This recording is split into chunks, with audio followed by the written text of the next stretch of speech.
All right. Welcome, Dr. Olivier Barré. Is that right? Barré? Am I doing the, yeah? Yeah, Close? very good. Okay. So you earned your PhD in biochemistry and biomedicine with honors from the University of Bern, Switzerland, and you worked on copper homeostasis in bacteria and humans. Wow. Okay, Olivier continued his postdoctoral position at UBC, research on breast and prostate cancer. Young age, you developed an intrigue and passion for Chinese medicine, and we were just chatting about how you want to emerge or re-emerge Chinese medicine in its full original form so people understand it fully and comprehensively the way that it should be understood. You have your diploma from the International College of TCM in Vancouver. You are teaching at IHN. You teach biochemistry and Body metabolism. Body metabolism, and we are more than excited to have you teaching your traditional Chinese medicine course with us. And as nutritionists, we cannot be more excited to hear your lessons this evening. So thank you for being with us tonight. Thank you, Julia, and thank you all IHN for your help to set up this seminar and the coming up seminar in July. Also for giving me the opportunity to teach at IHN. I'm really happy about that. Also, thank you everyone and welcome to this seminar. I'm really happy to be here to share my passion for TCM. My goal was or is still to help nutritionists to integrate into multidisciplinary clinic, because having my own clinic, I can see there is a gap, and that's why I think teaching Chinese medicine to nutritionists would be a very, very good idea. So that's why I decided to do these kind of things. So thank you for being here. Today we'll talk a little bit about Chinese medicine and the way of cooking and how we see the food itself in terms of, let's say, warmth and cold properties. We'll bring you into that. Obviously it's an hour, so it's not as much. The content is way more than that, so we'll just scratch the surface, but I hope it will give you some ideas about what is Chinese medicine and how we look into that. So thank you for being here, and let's dive in.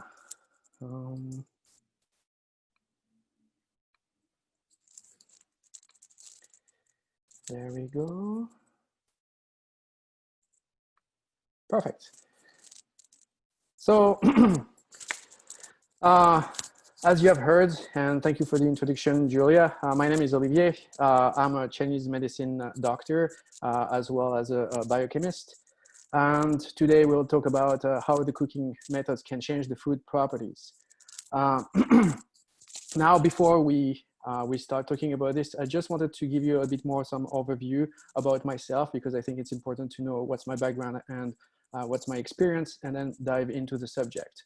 As you probably can hear, I'm originally from France, by my Frenchy accent. Sorry for those. Sometimes I pronounce not that great, but hopefully it will be fine today. So I'm originally from France. I'm born and raised in France. And for those who did not have the chance to see me or to have me as a teacher at IHN yet, I was born with only one hand. No big deal, no genetic disorder, just the umbilical cord that tugged around my wrist and blocked the blood supply. But this didn't change anything into my life. I could do a lot of things.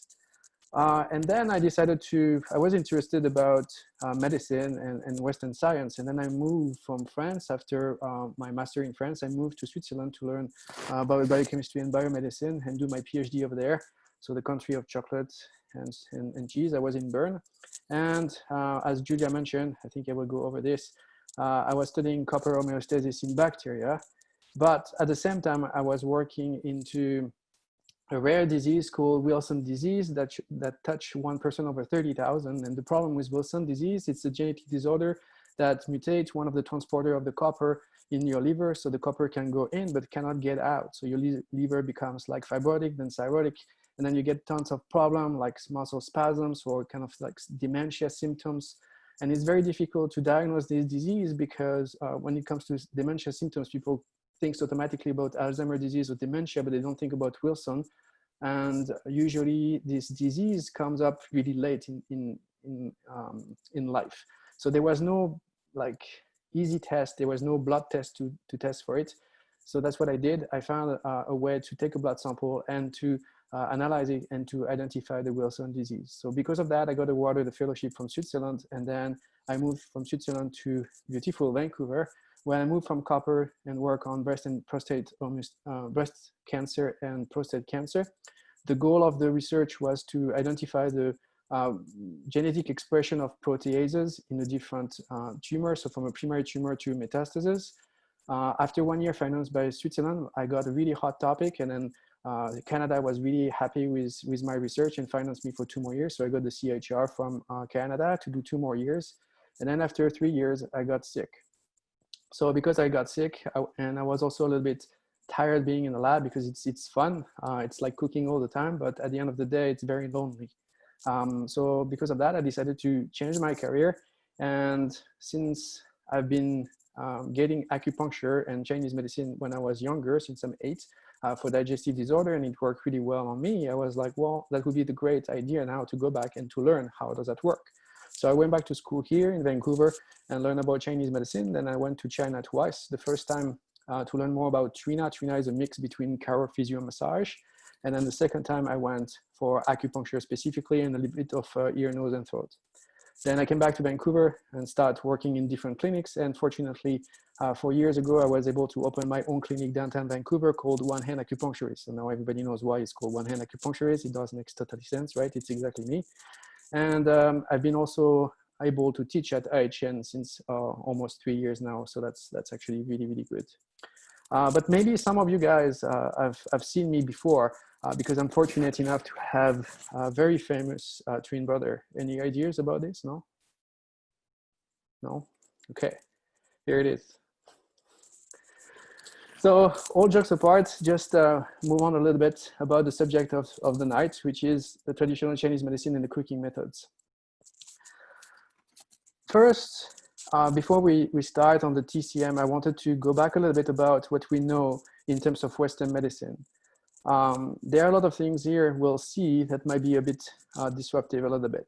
So for example, if I show you this, I'm pretty sure most of you will answer this question by saying, yes, it's good. And I get this answer all the time because I see patients, and when I ask the questions about the diet, they're always telling me, oh, I have a healthy diet. And I don't doubt about this. I believe that they have a healthy diet. Now, the question we should ask is more, is it adapted to your body type? That's the most important question we should ask, rather than is it healthy or not? Because you can have something healthy, for example, here you have a salad or you have raw vegetables, but in some cases, for some people, it might not be that great. So if I want to answer this question, are those good for you? Then the answer should be, it depends. It will depend basically on the person I have in front of me. That's one of the main principles of Chinese medicine. The main principle is everybody is unique, and we need to treat according to this uniqueness and the body we have in front of us. So salad or raw vegetables can be good for some people, but for some body type, it's actually unhealthy, right? So we need to switch our way of thinking when it comes to TCM between healthy and unhealthy, but more like adapted to the body type rather to not adapted to the body type. So I just wanted to have some facts, because it's always the fight, either in Western medicine, Western science, or TCM, you know, is it better raw food or, you know, cooked food? So I went through a little bit of literature and tried to get some ideas. And then I found out that it's always like cooking can be like either positive or have negative effects, depend on basically the vegetables, the way of cooking, and we'll talk about this later on. So it can have either positive or negative effect. Then you have different type of cooking methods. The main one we know obviously is like steaming, blanching, boiling, stir frying, but there are some others, and we'll talk about this a little bit later. But also in terms of cooking, there's other way of cooking. We can add some stuff in. For example, it's, you know, I'm coming from France, right? So what's the main thing French like to do is like putting wine in the food, right? It gives kind of a different taste. You get some other flavor inside, so we do that. Or we can actually put some more like herbs, like condiments, like such as, let's say, ginger or garlic, and we'll talk about this a little bit later. So there are different ways that we can actually cook the food and modify the property of the food. Now, the question is like, is it good or is it bad for the body type we have in front of us? So that's the main question we should keep in mind. Now, just also to give you some facts, through the research I've done in Western science as well. Like, for example, if I look at broccoli, and we'll talk about this also later in the TCM way, we know that most of broccoli and cruciferous vegetables, we can eat them raw or cooked. And it contains a lot of vitamin C and glucosinolates. Now, research have been shown that, yes, raw contains the most, and specifically vitamin C, because heat denatures the vitamin C, so you decrease it. However, if you look at the amount you would get if you do, for example, steaming, you still have a lot of glucosinolate, and you get still a lot of like vitamin C. So it's not a bad idea. As well, you increase the number of like vitamin E as well. So this has been shown as well by the research. If we look, for example, for potatoes, should we eat potato raw? Probably not. It's going to be a bad idea because it contains a lot of solanine, which is a very dangerous toxin, and you get also a lot of anti-nutrients as well, which is really bad. Also, in terms of potatoes, we need to look at, should we peel the peel or not? This also has an effect as well on the way the food will be, right? Plus the amount of starch we have inside. So definitely potatoes, we know that we should actually cook it different ways. We won't eat potato rows, right? For the asparagus, it seems that raw asparagus would be good as well for you. However, I haven't met anyone to eat just raw asparagus just like this. Usually people will cook it at least a little bit. And then research have been shown that when you cook it at least a little bit, it will actually enhance the amount of antioxidants inside the asparagus. So that's actually better for you in some ways. So there are some vegetables and that are better cooked and some better raw. It depends on what we want to look at in terms of like vitamins, coenzymes, organic molecules. These kind of things can varies between the cooking method and the type of vegetable. So you cannot say, hey, this cooking method is good for, you know, every veggies. It might not be good for everything. We can switch based on what we want. That's what Western science says. Same thing here for the bell pepper and the spinach. Bell pepper, you have a lot of vitamin C, a lot of beta carotene, but if you cook the bell pepper, specifically the red one, you get more beta carotenes bioavailable rather than if you eat raw, right? For the spinach, we know it contains a lot of calcium, a lot of iron, even though it's not as much as you think. The research on that was actually wrong, but still contain a huge amount of iron. But it contains also a lot of oxalate. Oxalate is basically blocking the absorption of the calcium. So that's why you need to cook it a little bit to decrease the amount of oxalate that you can actually absorb way more calcium and iron, right? But if you look at garlic, for example, and we'll talk also about garlic in TCM ways, we can eat raw or we can cook it. The difference will be the amount of the antioxidant you will get inside. And it's recommended you get way more raw. Again, you need to look at each condiment, each herb, each food, and then decide based on what you want to do and what property you want to take for the specific body type you have in front of you. That's the way you will look at it and how you should do it when you cook it. Now, this is more based on the Western science and Western medicine. Now, when we'll talk about the TCM, you will see today I will just present you a slight amount, but it's getting even more complicated later on. So just to give you some ideas. When I talk about traditional Chinese medicine, most of the time people are telling me, well, it's an old type of medicine, which is true. And when I say I do Chinese medicine, they look at me and they say, well, you do acupuncture. Well, Chinese medicine is an old type of medicine, and that's a very different way to diagnose people and to look at the body. It's a system that looks at the body a certain way, like Ayurvedic medicine, same thing. It's a very specific way. And this system has specific tools at its disposal to actually help the people to give back some balance into your body. How do we give back the balance? What are the tools we use? Obviously, we use acupuncture. It's well known. We can use moxibustion, warming technique, or we can see cupping. Cupping is very famous nowadays, right? Even though here you see the stationary cupping, okay, and people will complain about making the marks, okay, just to let you know, cupping, you have different type, and cupping doesn't bruise. It reveals bruises, okay, so it doesn't bruise. And then something very, very famous from Chinese, specifically during this COVID time, was the Chinese pharmacopoeia and Chinese herbs. But at the beginning, or if you look into the pharmacopoeia of Chinese herbs, most of them are coming from the food. For example, just before I was talking about the garlic. The garlic, if I look in my book, I won't find it into the food in Chinese medicine, but I will find as a herb, medicinal herbs that I can use in certain aspects, right? So most of the herbs have been used in the cooking as well. For example, in China, when I was in Guangzhou, I was there in June, so it's really hot over there, right? So what do? They prepare soup, and inside the soup there is a veggie called the bitter melon, or fruit, depends how you look at it. Then it's a bitter melon. They make a soup out of it. The bitter melon has the property to cool you down and avoid the heat stroke.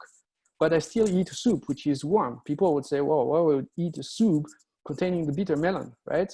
Because eating warm will help, because I will actually like sweat. It will help me to cool down. Plus the bitter melon will actually help me to cool down, right? Another place as well, when they do something like that, is basically if you go to a place in Africa, in the desert, let's say in Morocco or in Egypt, usually the first thing they will give you is a hot mint tea. Why? A few reasons. The mint is actually like cool you down, and also opens the orifices. So sometimes it's great, because when it's too hot, you feel like you cannot think. You're too hot. Sometimes people in the middle of the desert, they basically see mirages. So this will open up everything and make your brain awake again. At the same time, it cools you down, and they give you hot tea for two reasons. You know, it's not easy to find drinkable water in the middle of the desert, right? So the water you find, you have to boil it to basically clear it up a little bit from the pathogen, and then you mix it, then you can drink it. Plus, when it's hot, you get basically sweating, so it cools you down as well. So all of these techniques have been used for so many years, right? Now, how does that work? Chinese medicine, you can imagine 5,000 years ago, you didn't have the technology we have now. So we cannot take a blood test, we cannot take an MRI or whatever, right? So we had to rely on what we had. And what did we see? We saw the nature. The nature was here in front of us, and everything is based on nature. The first thing and the first principle you need to remember is everybody is unique. That's the main principle. So my body is very specific.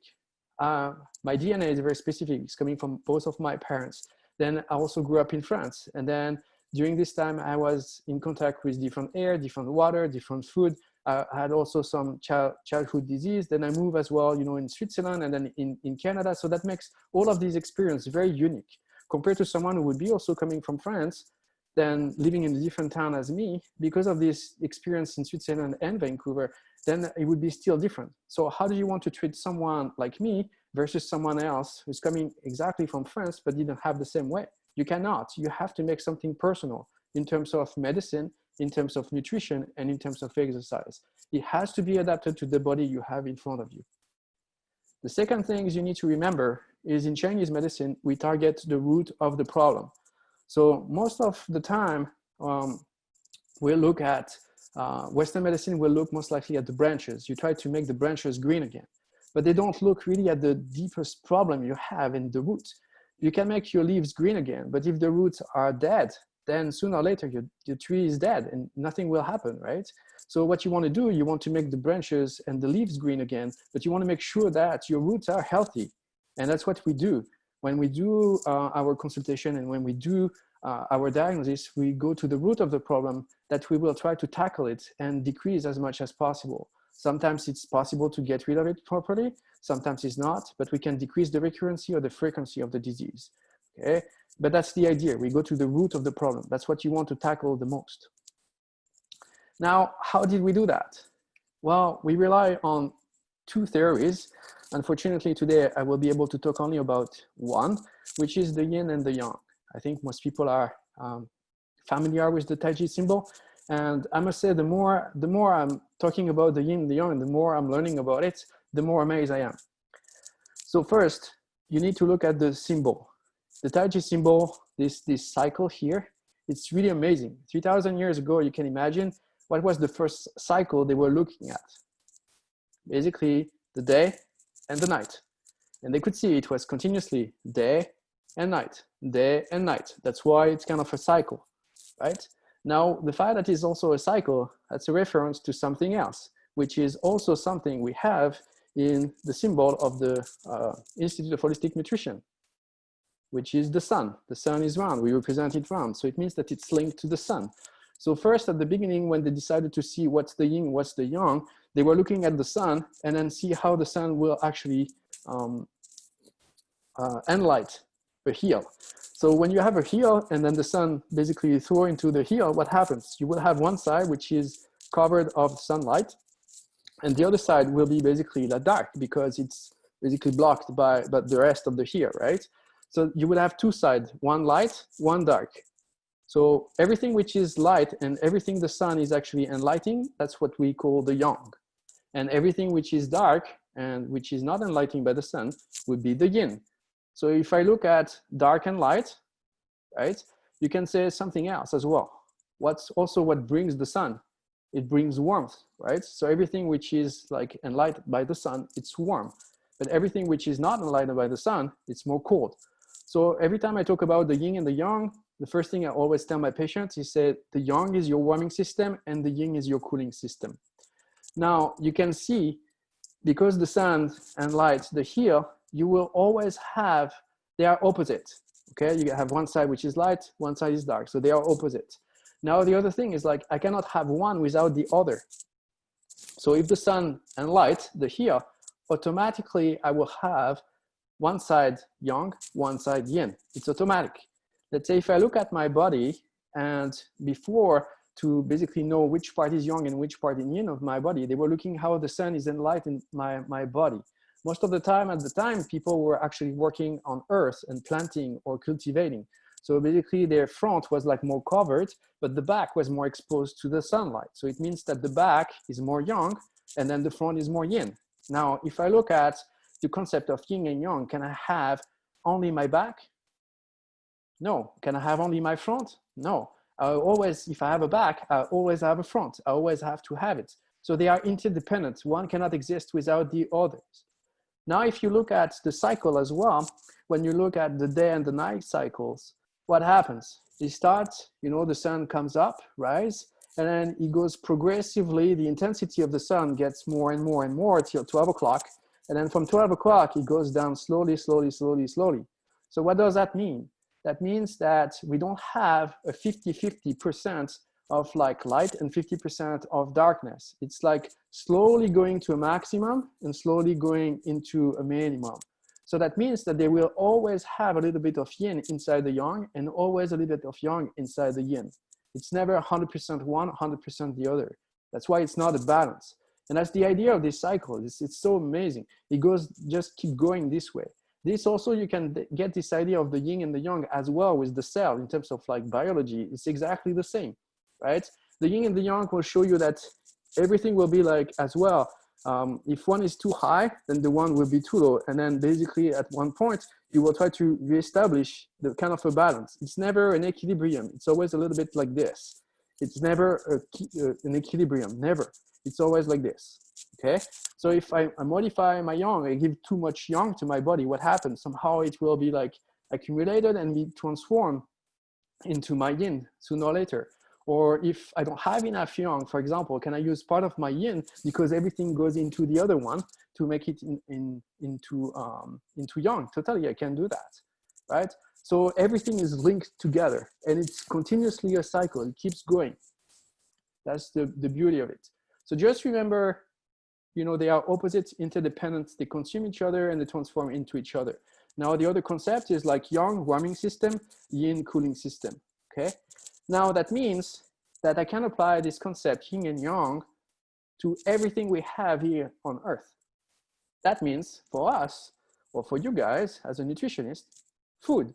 So that means food can be looked at when it's coming out from Earth or coming out of the tree. If it's a fruit, then automatically by nature, it will be either yin or either yang. And a broad spectrum between, you know, extremely yang or extremely yin, it will be a range of that. Okay, we have a gradient, depends on what kind of food and where it's coming from, right? So here, to give you an idea, here's a representation. If I try to make a gradient, you can see what's more yin, it's more cool, and what's more yang is more hot. So you can see, obviously, alcohol, it's more hot, more warm, right? We know that. If you drink too much alcohol, what happens? You start getting red, right? You get sweaty, like you feel hot. That's typical, right? So we know that. When if you look at, on the other side, the salt is very actually cooling. We know that. You know, C is more on the cooling side.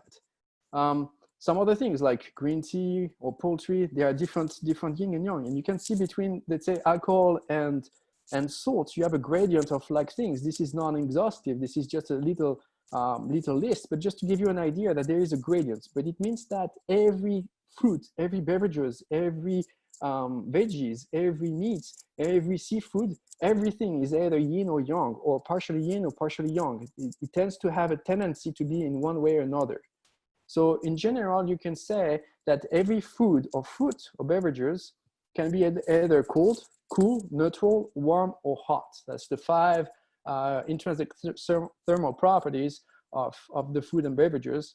Now, you have also like gradients between, like cold. I can have like extremely cold, I can have moderately cold, I can have a little bit cold. And cooling, same thing, or neutral, same thing. It can be neutral and more cool or neutral and more warm, right? Depends on the things. So you have a broad spectrum of that. And that's what we need to understand to know first the nature, the thermal nature of the food first. That's the first things. Why is it important? Because if I know the body type in front of me, of my patient or my clients, then I can adapt the food for this. If I have a patient which tend to be more on the yin side, means he has cold side, and I give this patient, for example, like we saw before, like a salad full of cucumber and full of tomatoes that are cooling, basically I will make my patient even more cold. And even though in my mind, I'm thinking, hey, this is healthy for him because it contains all the nutrition, right? So you need to change the perspective. You need to think about more the body type in front of you and how it is in terms of yin and yang. Now, can I change this nature property or this nature thermal property of the food itself by doing some things? The answer is yes, we can change it. And that's what cooking is, right? The two methods of cooking most of the time we'll be using is most likely the dry heat and the moist heat. We'll see this afterwards. There are some other way you can process the food, such as freezing or dehydrating. We'll see some examples afterwards. Or you can actually add some other things, like for example, like salt or some juice, or we can add some vinegars or ginger, right? These kind of things will change the nature property of the food itself. So there are a lot of things at our disposal if I want to help my patients to, let's say, I still believe for you guys in terms of, let's say spinach, and we'll see the example later on, spinach is really good for people, and I should give people spinach because of all the value we know in terms of iron and calcium. But at the same time, if I look in terms of TCM, I can say, well, it's actually cooling. So maybe I should be careful because my patient is actually on the colder side. So what can I do to change that? And we'll see later on what we can do for that. So let's talk about the cooking methods. So here is the dry heat method. So we have the baking, the barbecuing, the grilling, stir frying, sauteing, roasting, searing. All of these are the same ideas. Basically, we use no water or just a little bit of oil, and for a short period of time or a longer period of time. Now, some of these methods, if you look carefully, and if you think about, heat and cold and yin and yang, you will see that some of these techniques are actually used in the wrong time. So most of the time when people are doing barbecuing and grilling is most likely summer, okay? So it's dry heat. So what does that mean? It means I will put extra heat on the food I put on the grill on the barbecue. And then during summer, basically, how is it outside? It's very warm already or very hot. So what happens? I'm doing a cooking method which increases the heat. So do I have a risk to make people like more heat stroke? Yes, probably. Have to be careful. Again, depends on the body type I have in front of me. For some people, it's still perfect, but for some others, it might be very bad. Now, should we do, in general, grilling or barbecuing during winter? That would be way better because we need the heat.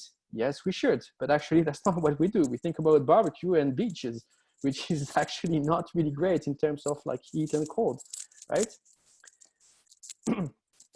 Other methods we can use, the moist heat. It means that we use the water itself or the different state of the water, like the vapor of the water or the steam, to cook. So it will be more moist and it will give less warmth. The two methods of choice we recommend in Chinese medicine is basically steaming and blanching because it's very short amount of cooking, so it doesn't denature. If you look also in Western science, there's the two methods that actually don't denature that much. But if you look on all the veggies, that's the one that denature the less and gives the less amount or decrease the less amount of vitamins and organic compounds. So that's actually very, very good. The others are very good for other purposes. But if you look this moist heat is most likely to nourish people. People are more on the deficiency side. Like you do a stew, usually we'll do stew most likely in winter, or we'll do like, let's say, simmering, same thing in most like more in winter, right? During summer, we'll try to do more like raw food or something more cooling because it's hot, right? Which is not a bad idea. Again, depends on the body type. So we have different type of cooking, depends on what we want to do that will help us. Here is to give you an idea in terms of yin and yang, what gives some how you would change basically through this cooking method, how you would change the nature of the thermal property. So you can see that grilling, barbecuing, frying, roasting, smoking, baking, all of this is like more on the yang side. So it means that it gives you a lot of heat, extreme heat to the food you will cook. Blanching and steaming is kind of like neutral. Boiling and simmering, it depends on how much water and how long you do it. And you can see raw food is very, very yin. It's very cold. So technically, yes, would that be great during summer? A bit more raw food, definitely. But is it still like, again, we need to look at the body type we have in front of us. All other things, I don't know if any of you have been in China before, but if you look in China, basically raw food, the only raw food they eat is only fruit, and it's at room temperature. They don't eat salad, they don't eat anything raw beside fruit, and everything else is warm. If you think also in terms of biochem, in terms of like body metabolism, our stomach is quite like around 36, 37 degrees. Then if you eat raw food, usually it's more on the cooling side, sometimes at room temperature or coming directly from the fridge, which will decrease the temperature of your stomach, which will imply that all the enzymes inside your stomach won't be able to work properly because the temperature is not optimal. So think also about this. Now, how we can change also the cooking methods. As I mentioned before, you know, coming from France, I've been using wine a lot to cook. Usually I do use wine not for the heat, or I didn't use it for the heat because I didn't know so much Chinese medicine at the time, but I was using it more for flavor. However, I still got the effect of the heat afterwards. So I could see totally that.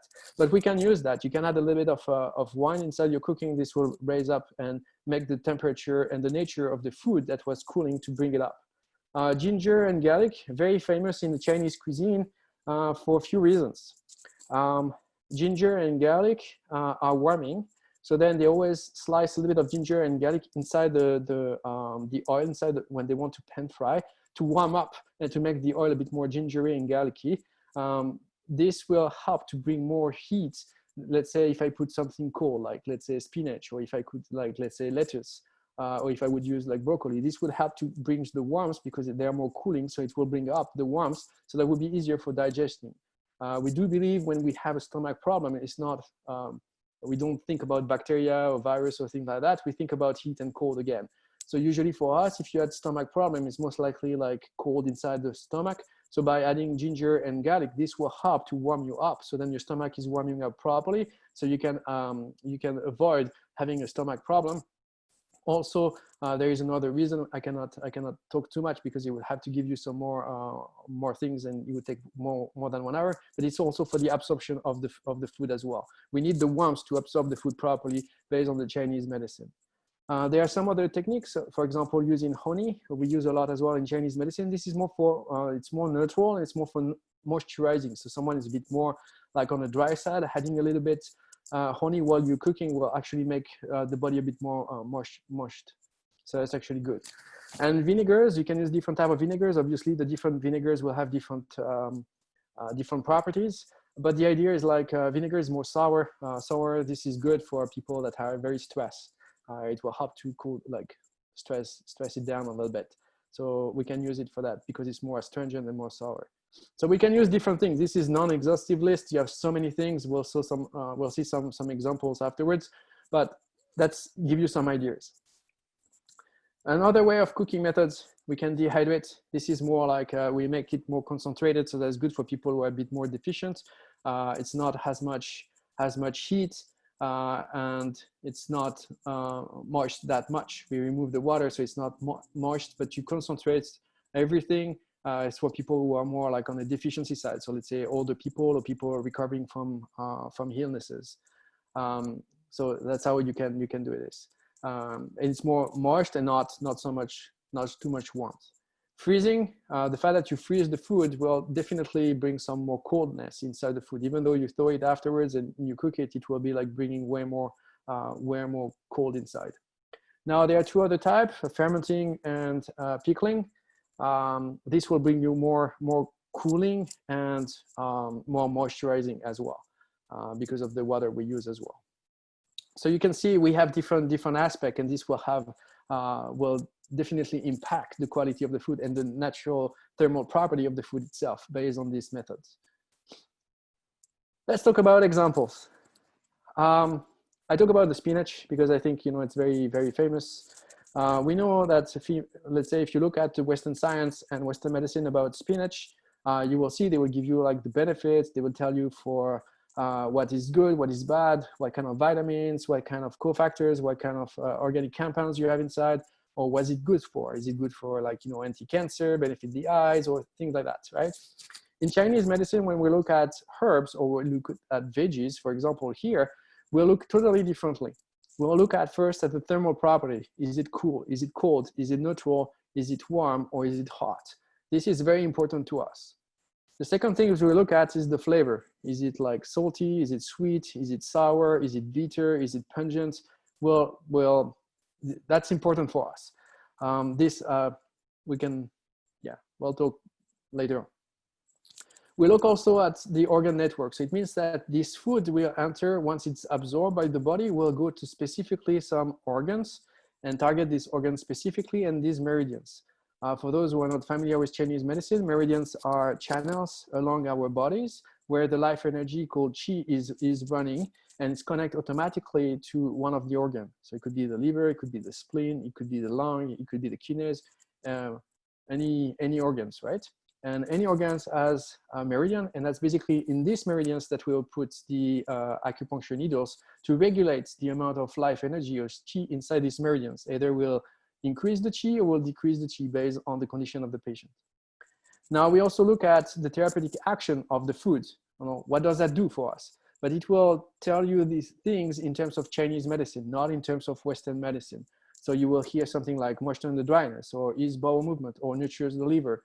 Like, for the moment, if I tell you these kind of things, you have no idea what does that mean. But I just wanted to show you roughly like how we present the things in Chinese medicine. There is way more behind it, but just wanted you to present how we will present it in Chinese medicine. And then we'll give some ideas about like how to prepare it.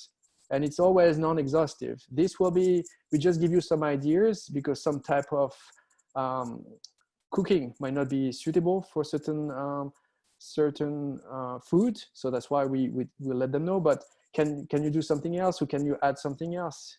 Yes, you can. Again, you need to look at what is the food and is it compatible or not, and also who is in front of us. But this is just some ideas. It's not, you know, like exhaustive. There's way more you can do for that, right? So that's how we look at each food every time we have a patient and then we want to give them a diet. We'll look at first at the body type based on the diagnosis, and then we'll look at, okay, my patient is more, you know, let's say cold or more heat. So what should we give it to these people, right? Then based on that, we'll look at either a yin type or is it a yang type. As a rule of thumb, even though I don't like to generalize, but regarding to the TCM guideline, we always recommend more cooking, like a small amount of blanching or small amount of steaming, right?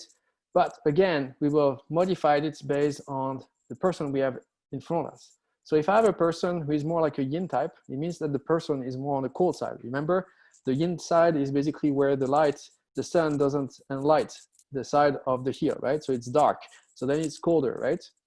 So the person is cold, so we need to warm it up. So what kind of technique we can use? We saw before the dry heat technique seems to be a bit better because usually they are not slightly cold, they are more on a really cold side. So we need something a little bit stronger. So like dry heat seems to be a bit better. So like pan fry, saute, simmer, or boiling seems to be a little bit better, right? Can we cook as well? Can we add something else to increase the heat? Yes, we can. We can use ginger, garlic, okay? These two add heat inside the food. So that will transform something like, which is cooling is something warm, or something warm even a bit warmer, which will reinforce the warmth and increase my yang inside, and the person will feel not cold anymore. Now you have to be careful of that as well, because some people will tell me, hey, okay, can I put like hot spicy sauce? You have different type of warming. When people is cold, you don't just want to put like hot sauce or like drinking too much alcohol. You just want something that is not burning directly. This kind of technique is like burning. What you want something to be absorbed, get the warmth, and from the inside radiate outside slowly. So the whole body is actually warming up. You want slowly warmth. You don't want burn, right? So when I talk about here about the alcohol, it's the alcohol to cook. It's not the alcohol I drink directly to warm myself up, because this is not good. It will help you temporarily if you're cold, but over time it will actually destroy you way more. So you want something more from the inside, to warm from the inside. What about, let's say, if the person is more on the yang types? It means that he's more warm, right? You don't want to warm it up. You don't want to put too much, like, you know, pan fry. You don't want too much garlic or ginger, right? Because this will trigger some other problems.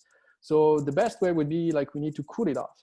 So how do we cool it? Well, steaming, blanching. We basically, as far as we use the spinach, we know it's cooling, and we know that blanching and steaming won't change too much the nature of the property of the spinach. So the spinach being cool, it will stay still cool, right? So it will help to cool off my person.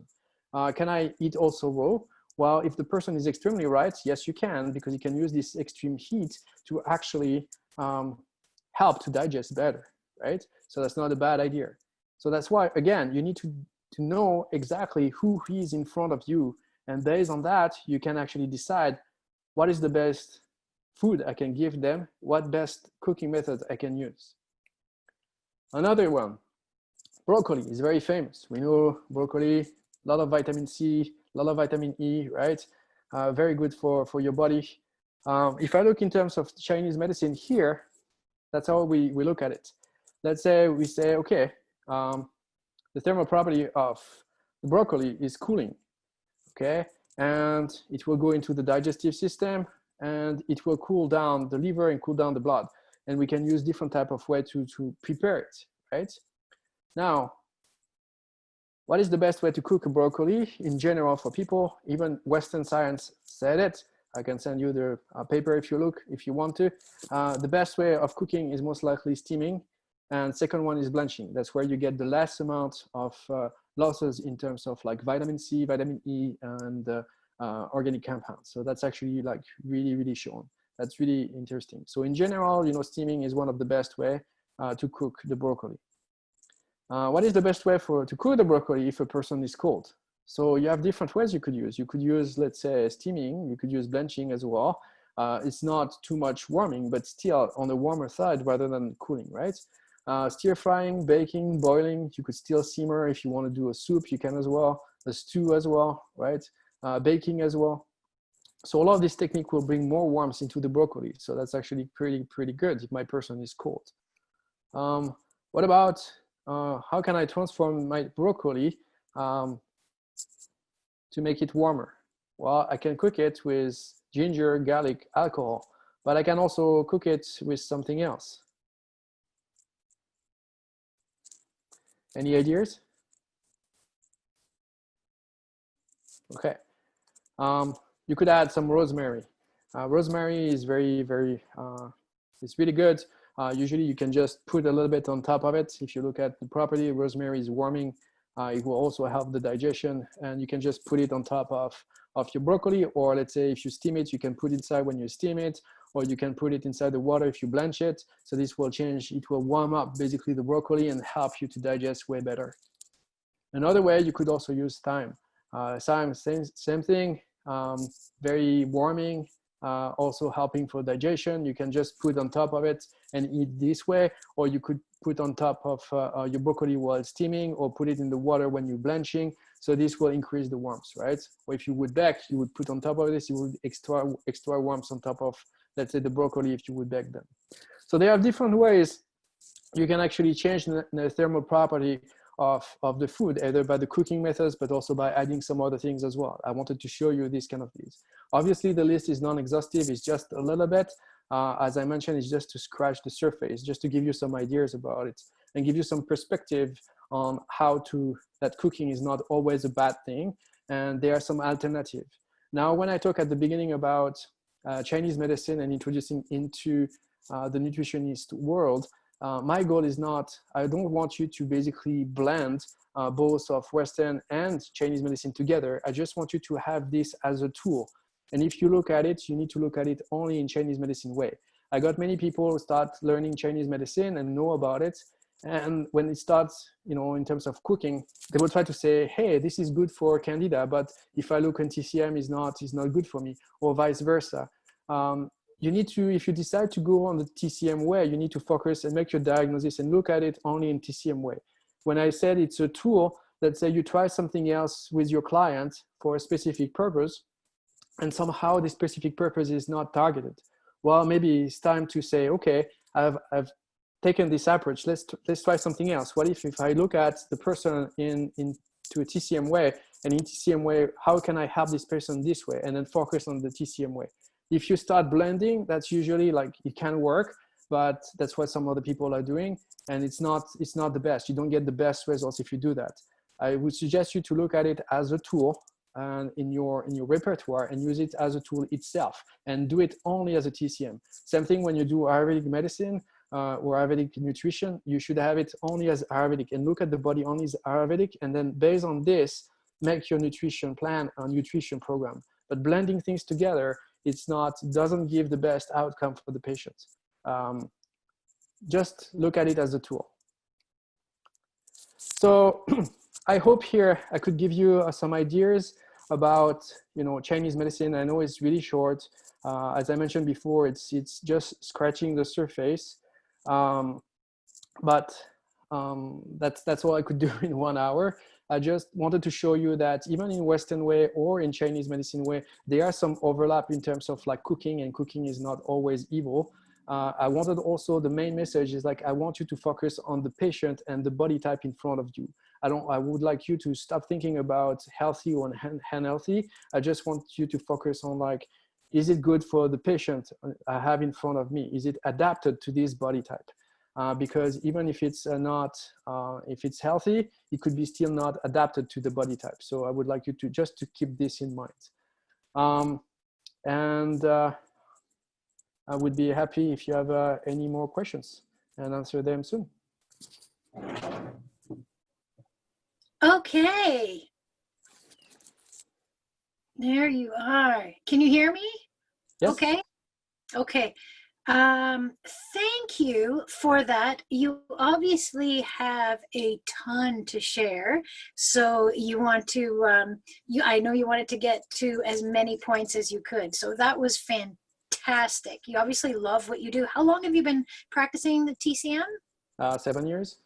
7 years. And to your point about blending at the very end there, I have two questions myself. Yeah. And we use, have you found that when do you see that blending might fall apart? I know that's like a big question, but with Ayurveda, with TCM, all these beautiful modalities, how is there a way for us to understand what trajectory we should take? So as I mentioned, for me, I would suggest, it's just a suggestion.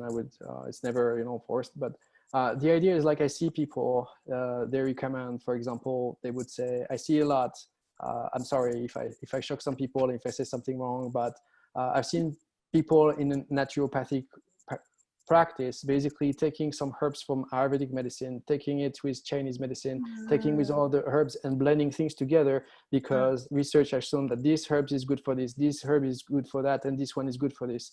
And then they blend it together, and then they try to basically help the patient this way based on certain aspect or certain research of that. That's, in my opinion, it may work, but in my opinion, it's not the best adapted to the body type.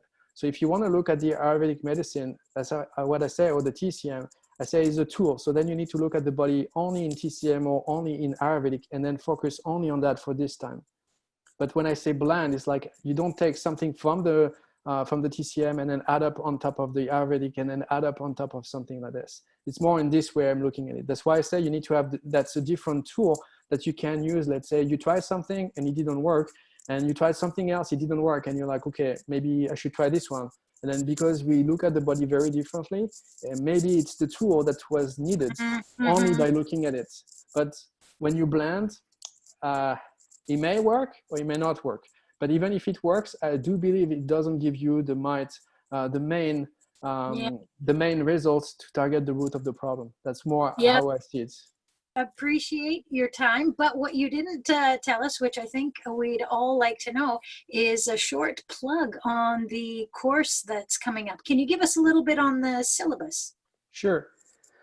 So coming up in July, we'll have a Con-Ed course at IHN, where I will introduce the Chinese medicine, the traditional Chinese medicine concept. So during this time, it will be every Thursday for 3 hours and for 5 weeks. And we'll do most likely the basic of the TCM. So the Yin and the Yang theory, the history of the TCM, the 5-element theory. We'll talk about each organ individually. So what they're good at, what kind of emotion come on them. We talk about the substance, which are the qi, the blood, how the food can regulate that. We'll talk also about the pathogenesis. So we have internal pathogens, but also external pathogens that can attack the body, and then we can actually use the food to protect us against that. We'll also talk again about the cooking methods. We'll talk about the 5 flavors, the 5 colors, and how we can add this to our diet. So if we use this, we'll talk again about the cooking methods because it's very important, and I will also introduce the cooking through the season because we can use some cooking methods to prepare to the next season or to help you to protect. For example, some people can avoid having like a cold or like lung issues by preparing them by let's say mid-August, eating more things to moisturize the lung, because during fall the lungs get more dry, so then that's why you get more like dryness in the nose or cough. So you can do some soup with specific like things inside that will help you to do that, or like to prepare winter to avoid to be cold, right? So all of this will be introduced during this Con-Ed seminar. Will be the same form. I was hoping to do a little bit of cooking myself in front of you guys, the French style cooking, but that would have been great actually to do something like that where everybody is online and we can cook at the same time and do these kind of things. But this would be probably way more fun if we do it in person, kind of a kitchen. So that would be actually quite fun. But fantastic. That sounds great. I was going to make a joke about will you be cooking for us, and you actually were going to potentially do that. I prepared everything. I have spinach here. I have like broccoli and ginger, and everything is ready. I wanted to show you guys, but then I thought that it would be very difficult in 1 hour to do that. But if I have like, let's say 3 hours, I can actually show you a bit more. There are the other things I didn't mention in terms of like Western science. It has been shown as well, like the way you cook, the way you cut the food, the way if you peel or not, the size of it, everything has an impact also on the properties. This has been shown as well. So not only the cooking method, but the way you prepare the food is also very important. I love that. The way you cut, I mean, I don't even know, I can't even, that is brilliant. You're right, because there are so many different knives, so many different angles, so many different, like cute, just, I love that.